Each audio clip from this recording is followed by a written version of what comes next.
얘들아 안녕.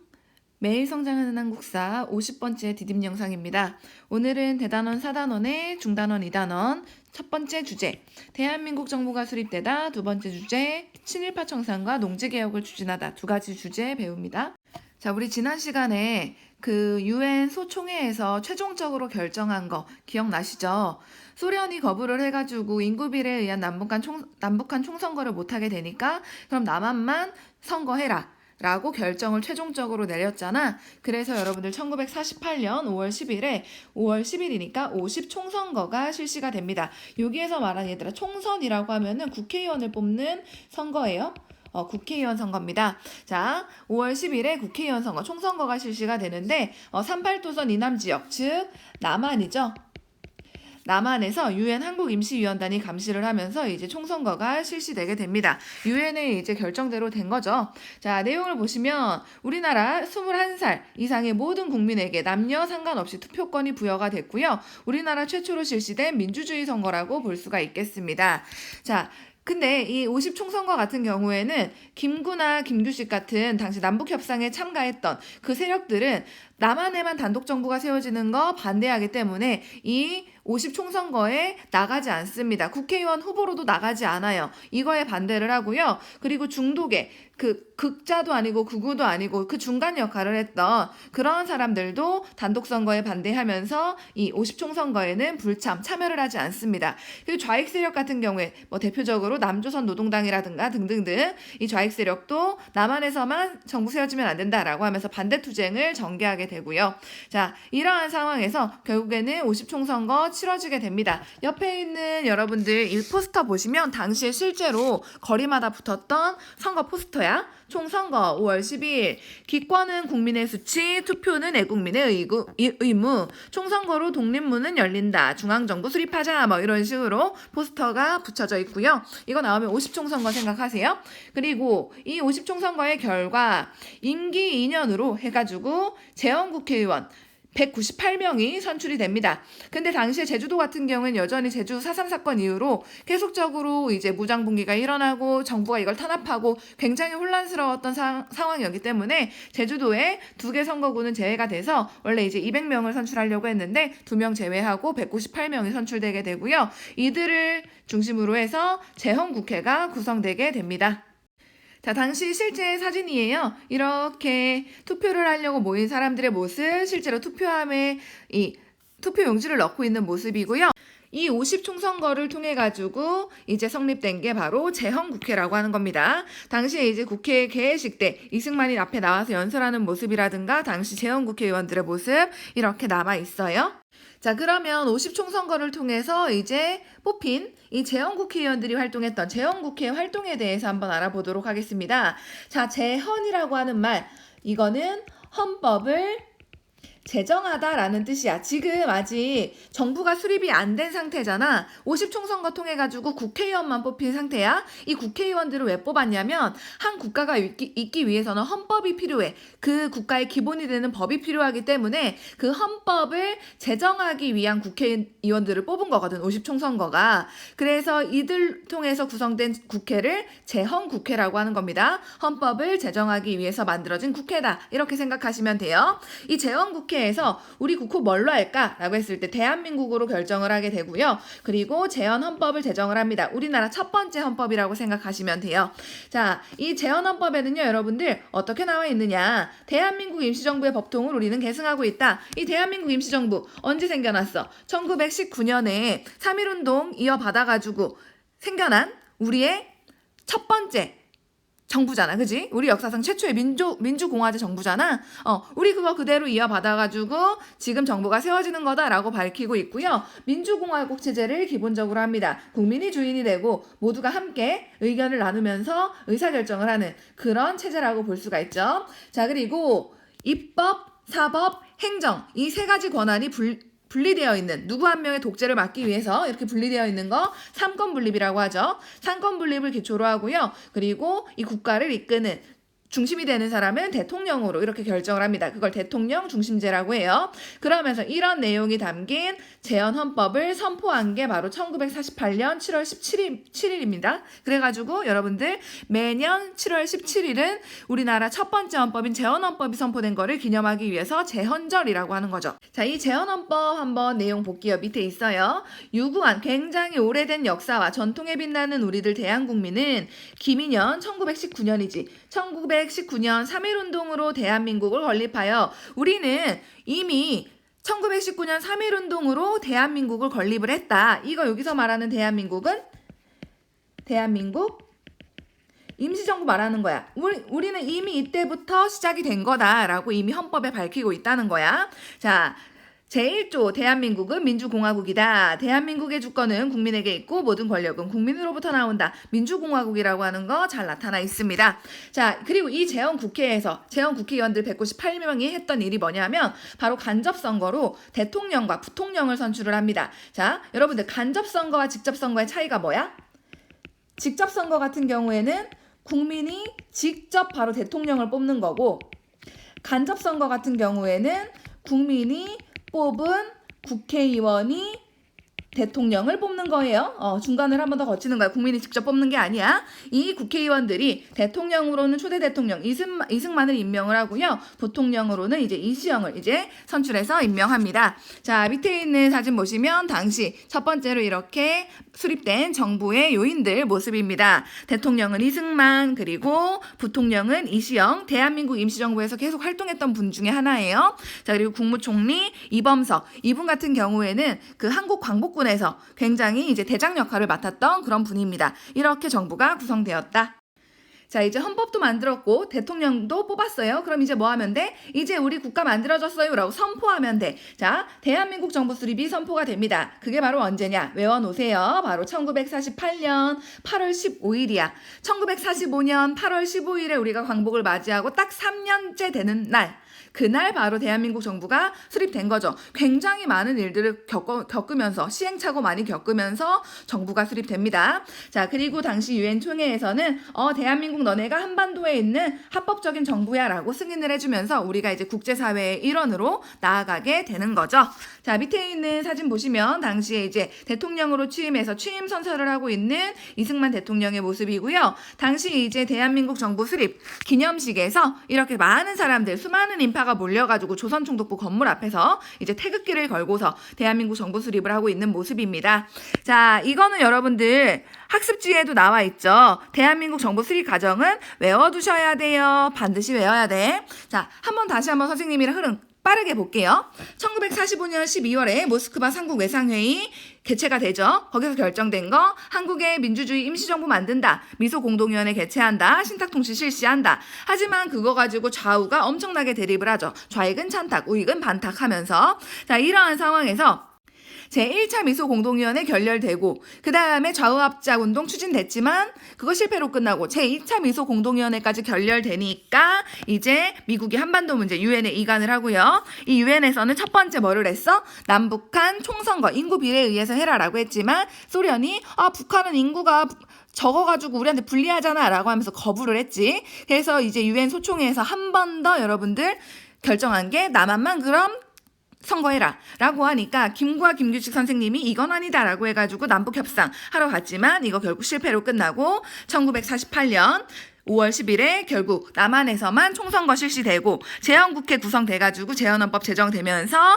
1948년 8월 15일 대한민국 정부가 수립되었다. 자, 이 흐름은 여러분들이 반드시 기억하고 넘어가시고요. 이 중간중간에 있는 사건들도 좀 기억하셔야 돼요. 자, 그러면 이제 북한 정권의 수립에 관해서 한번 보도록 할게요. 북한의 정권 수립 과정 보겠습니다. 1946년 2월의 일입니다. 북조선 임시인민위원회라고 하는 기관이 북한에 수립이 됩니다. 이 당시에 북한 같은 경우에는 아직 정부가 없기 때문에 정부 역할을 대신 해주는 그런 단체라고 생각을 하시면 될 것 같아. 자, 소련이 당연히 뒤에서 지원을 해줬겠죠. 위원장으로는요, 김일성이 선출이 되고요. 사회주의 체제, 기본적으로 평등을 바탕으로 사유재산을 인정하지 않는 그런 사회주의 체제의 기초를 이때 마련하게 됩니다. 지금 여러분들 이제 막 독립한 지 얼마 안 됐기 때문에 일본인이 남기고 간 토지라든가 아니면 친일파의 토지 이런 것들이 이제 있었던 상황이란 말이야. 그러니까 그런 토지들 다 농민의 품으로 돌려줘야 될 거 아니야. 그래서 이 북조선 임시인민위원회에서 토지개혁을 실시하게 됩니다. 자, 이 토지개혁의 내용 얘들아 이거 알아야 돼. 북한은 여러분들 기본적으로 사회주의 국가이기 때문에 국가가 기본적인 모든 경제를 통제를 합니다. 모두가 평등해야 되기 때문에. 그래서 이 북조선 임시인민위원회에서 모든 토지를 무상으로 즉 보상을 해주지 않고 그냥 다 몰수해버려. 다 가져가 버려. 그 다음에 농민들에게 다 무상으로 공짜로 분배를 해줍니다. 즉 북한의 토지개혁의 원칙은 무상 몰수, 무상 분배야. 보상 없이 그냥 다 가져가 버리고 그리고 뭐 받는 거 없이 다 공짜로 나눠주는 거야. 이런 식의 토지개혁이 실시가 됩니다. 밑에 있는 여러분들 사진 보시면 당시 농민들은 공짜로 이제 토지를 받게 되니까 얼마나 좋을 거야. 그러니까 토지개혁 법령 만세 이런 식으로 토지는 밭갈이 하는 농민에게로 북조선 임시인민위원회 만세 이렇게 굉장히 환영을 하는 그런 토지개혁이었다. 자, 그리고 중요한 산업들 각종 자원들 자본가에게 주지 않고요. 전부 다 국가 소유로 해서 모두가 이제 부익부 빈익빈 이런 현상 나타나지 않고 평등할 수 있도록 그런 경제체제를 만들고요. 이 북조선 임시인민위원회가 나중에 이제 임시란 말이 빠지고 북조선 인민위원회로 개편된다. 뭐 이런 식으로 한번 보시면 돼요. 자, 그리고 이 북조선 인민위원회에서 했던 게 바로 군대를 창설합니다. 이 북한의 군대를 여러분들 인민군이라고 하잖아. 풀네임은 조선인민군이에요. 자, 북한이 인민군 군대를 창설을 하고요. 그리고 단독정부 수립을 준비를 하게 되는데 이때 이제 우리 김구와 김규식 선생님은 그런 것들 모르고 이제 남북협상을 시도를 했으나 결국에는 실패로 끝난 거잖아. 자, 아무튼 이러한 상황에서 북한에서도 대의원 선거가 실시가 되고요. 제1차 최고인민회의가 개최가 되면서 이 최고인민회의에서 헌법을 만들고 이건 여러분 국회라고 생각하면 돼. 북한의 국회. 자, 그리고 김일성을 수상, 가장 국가의 우두머리야. 수상으로 선출을 하게 됩니다. 그러면서 1948년 9월 9일에 조선민주주의 인민공화국 수립이 선포가 되면서 우리나라는 이제 완전히 분단 국가가 되어버리게 되는 거죠.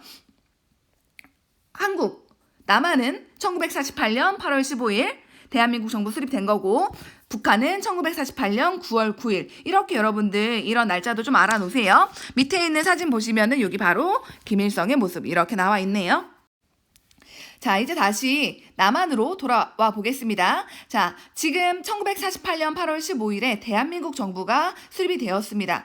이 수립된 대한민국 정부가 가장 먼저 해결해야 되는 과제들 두 가지가 있었어. 크게 두 가지. 첫 번째는 친일파 어떻게 할 거냐. 친일파 청산 문제. 두 번째는 지금 일본인이 남기고 간 토지라든가 아니면 친일파가 가지고 있는 토지들 이런 것들 너무 많은데 농민들은 정작 토지가 하나도 없는데 토지 개혁해야 된다라고 하는 요구. 이 두 가지 요구가 있었어. 이거에 대한 당시 정부의 그런 대응들, 상황들 한번 보도록 할게요. 자, 첫 번째입니다. 반민족 행위자 처벌을 위한 노력. 여기서 말하는 반민족 행위자 바로 친일파를 말하는 거죠.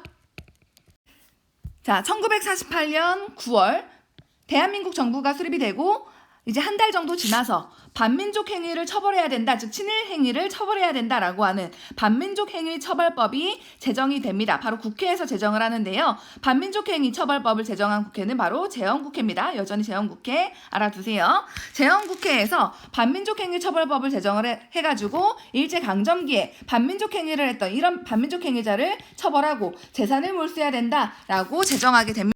밑에 있는 반민족행위 처벌법 한번 볼게요. 제1조 일본 정부와 통모하여 한일 합병에 적극 협력한 자, 한국의 주권을 침해하는 조약에 조인한 자와 모의한 자는 사형 또는 무기징역에 처하고 그 재산과 유산의 전부 혹은 2분의 1 이상을 몰수한다. 뭐 이런 식으로 해서 아무튼 친일 행위를 한 사람들을 처벌하겠다라고 하는 법이라고 여러분들 생각하시면 돼요.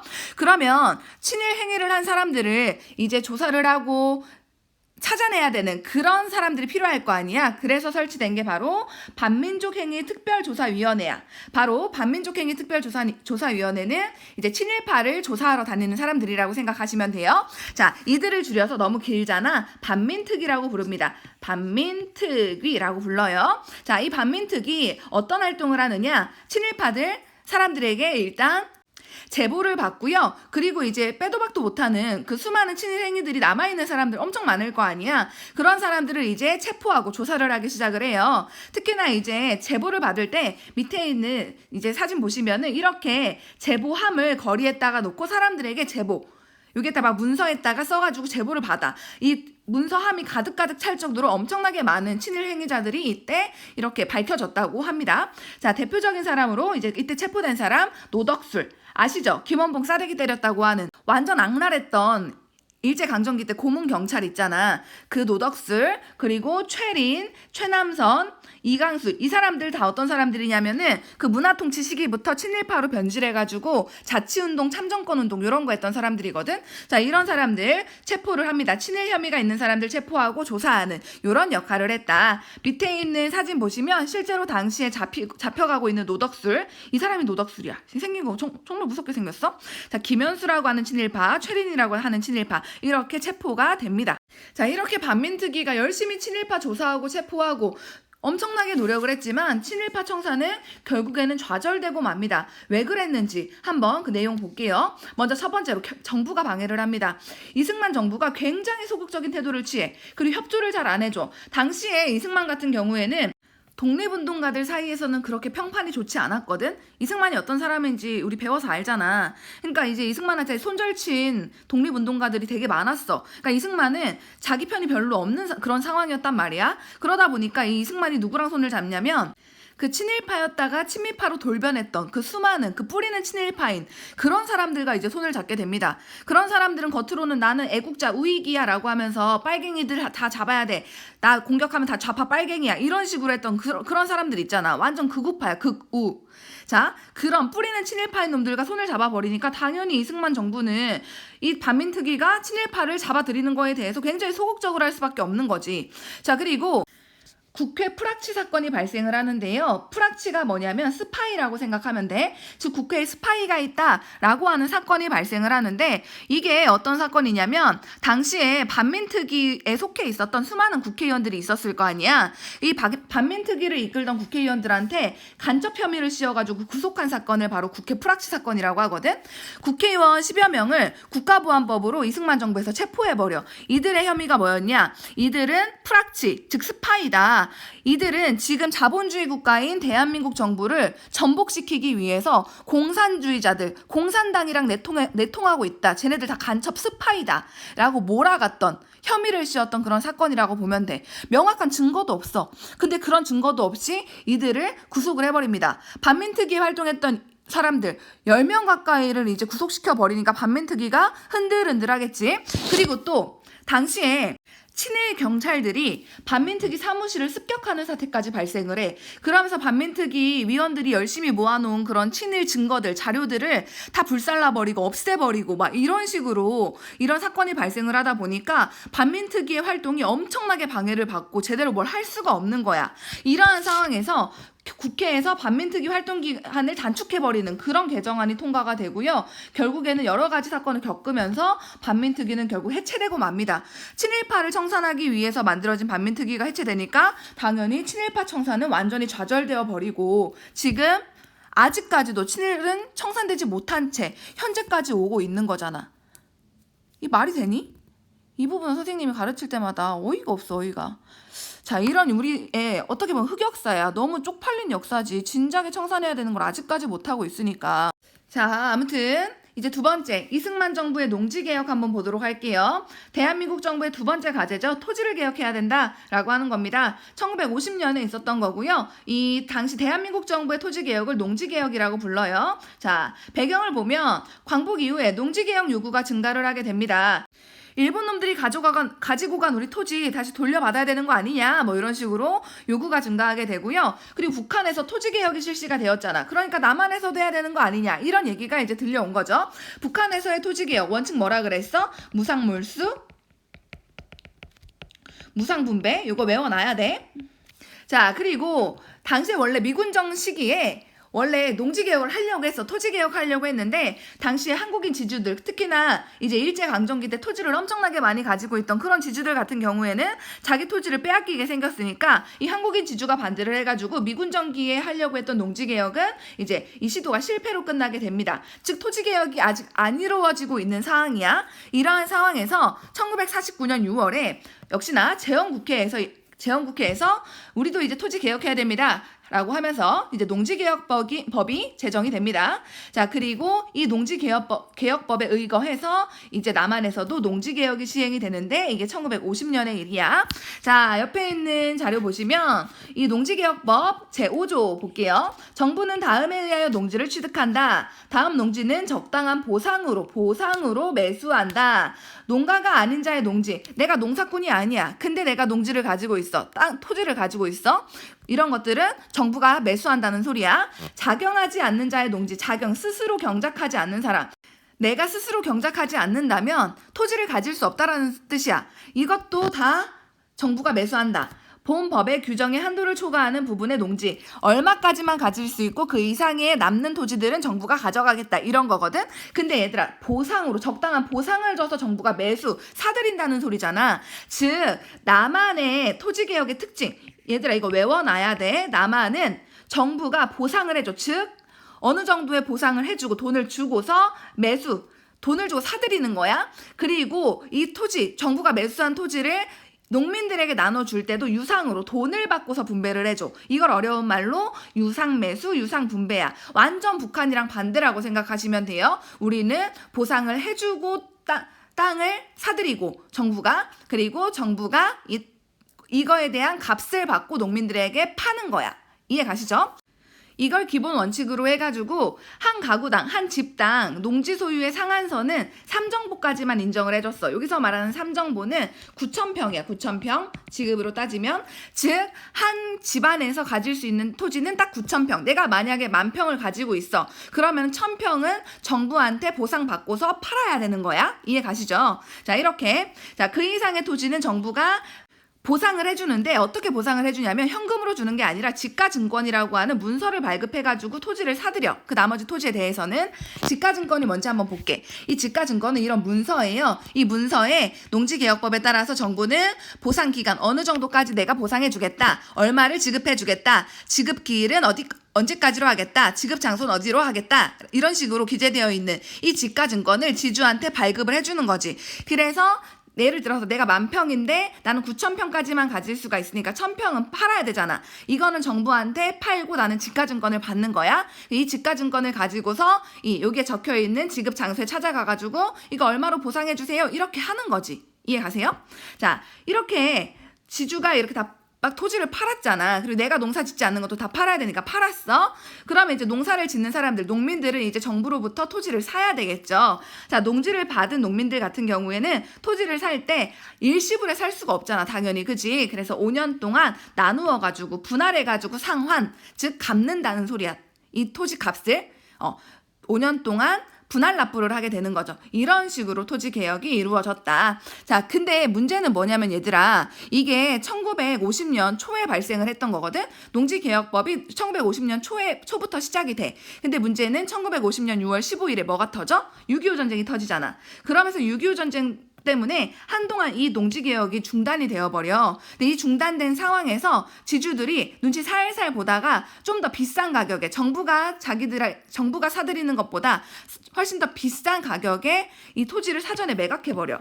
그러니까 개혁 대상의 토지가 당연히 자연스럽게 감소되겠죠. 지주들이 다 비싼 값 받고서 다 팔아버렸으니까 이게 좀 한계점이라고 볼 수가 있어요. 전쟁이 터져버려서. 자, 하지만 영향이 있습니다. 이 농지개혁이 실시된 결과 아까도 여러분들 농지개혁법에 나왔지만 스스로 경작하지 않은 자의 농지는 전부 다 정부가 유상으로 매수를 하잖아. 그러다 보니까 땅만 가지고 있던 지주, 그리고 지주는 자기 땅을 소작시켜주는, 남들에게 빌려주는 거 소작이라고 하죠. 지주가 있고 이걸 소작해주는 이 소작제, 지주 소작제가 이제는 없어지는 거지. 왜냐하면 지주라는 의미가 이제는 없어져. 땅만 가지고 있는 그런 사람들이 없어지는 거잖아. 스스로 농사짓는 사람들만 이제 인정이 되는 거니까 지주 소작제가 소멸이 되고요. 이제 농민 중심으로 농지 소유가 이제 확립되는데 기여한 그런 영향이 있다. 그래서 지금도 여러분들 지주나 소작이라는 개념이 딱히 없잖아. 그죠? 자, 이때부터 시작이 된 거라고 볼 수 있습니다. 옆에 있는 그래프 한번 보시면 농지개혁 실시 전후의 자소작지 면적이 있어. 지금 자작지는 스스로 경작하는 토지란 뜻이야. 스스로 경작하는 토지 초록 색깔은 계속 이렇게 올라가고 있고, 소작지 지주에게 땅을 빌려가지고 경작을 하는 거 소작이라고 하잖아. 이 소작지 같은 경우에는 이제 거의 이제 줄어들고 있는, 아예 거의 없어져 가고 있는 그런 모습들 보이게 됩니다. 농지개혁의 결과라고 볼 수가 있는 거죠. 자, 오늘 여기까지 하도록 할게요.